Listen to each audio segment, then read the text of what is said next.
नमस्कार, मैं श्रावणी और आप देख रहे हैं 1 मिनट न्यूज। नमस्कार।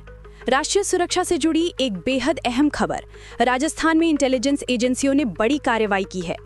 गुरुवार 25 सितंबर को जैसलमेर के 47 वर्षीय निवासी, जिसका नाम हनीफ खान है, को राजस्थान सीआईडी इंटेलिजेंस यूनिट ने गिरफ्तार किया है।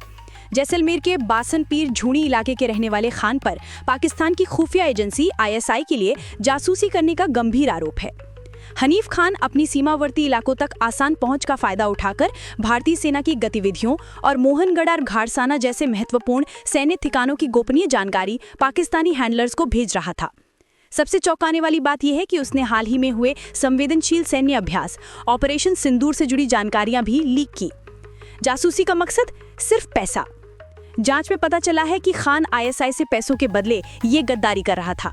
उसकी मोबाइल फोन की तकनीकी जांच से सोशल मीडिया के जरिए पाकिस्तानी हैंडलर्स के साथ उसके लगातार संपर्क की पुष्टि हुई है। उस पर राजकीय गुप्त बातें अधिनियम 1923 यानी ऑफिशियल सीक्रेट्स एक्ट 1923 के तहत मामला दर्ज किया गया है। हनीफ खान से जयपुर के सेंट्रल इंटरोगेशन सेंटर में कई खुफिया एजेंसियां पूछताछ कर रही हैं। ये इस साल जैसलमेर में जासूसी से जुड़ी चौथी गिरफ्तारी है, जो सीमा पर खतरे की गंभीरता को बताती है।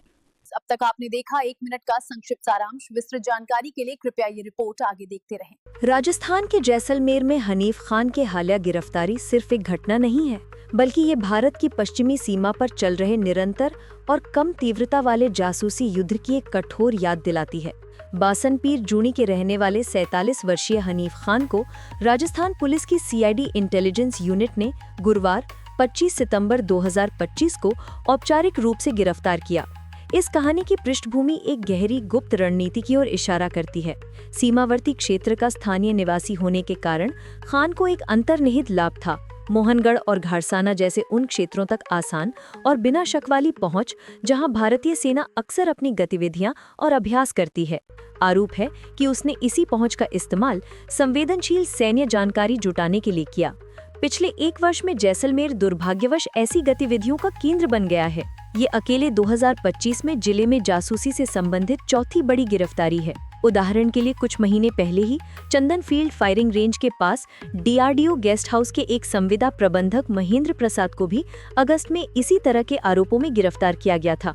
इससे पहले मई में पठान खान नामक एक निवासी को 12 साल से अधिक समय तक जासूसी करने के आरोप में पकड़ा गया था। ये घटनाएं साफ बताती हैं कि आईएसआई सक्रिय रूप से आर्थिक रूप से कमजोर व्यक्तियों या संवेदनशील स्थानों तक पहुंच रखने वालों को जासूसी के लिए निशाना बना रही है। हनीफ खान के मामले में आईजी डॉक्टर विष्णुकांत के नेतृत्व में हुई जांच में एक स्पष्ट कार्यप्रणाली सामने आई है। खान सोशल मीडिया प्लेटफॉर्म के माध्यम से पाकिस्तानी हैंडलर्स के साथ लगातार संपर्क में था। उसकी जानकारी लीक करने का समय अविश्वसनीय रूप से महत्वपूर्ण था, क्योंकि पुलिस ने पुष्टि की है कि उसने ऑपरेशन सिंदूर नामक एक महत्वपूर्ण सैन्य अभ्यास के दौरान भी भारतीय सैन्य टुकड़ियों की तैनाती के बारे में विवरण साझा किया था। अगर ये अत्यधिक संवेदनशील जानकारी सफलतापूर्वक पहुंच जाती, तो ये हमारे सशस्त्र बलों की सुरक्षा और सामरिक लाभ को गंभीर रूप से खतरे में डाल सकती थी। खान के जीवन पर इस गिरफ्तारी का प्रभाव तत्काल और विनाशकारी है।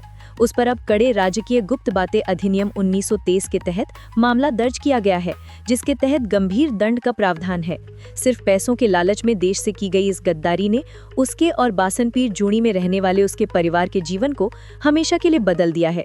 उससे वर्तमान में जयपुर के सेंट्रल इंटरोगेशन सेंटर में कई खुफिया और सुरक्षा एजेंसियों द्वारा गहन पूछताछ की जा रही है। इस चरण का मुख्य लक्ष्य पूरे नेटवर्क का पता लगाना है।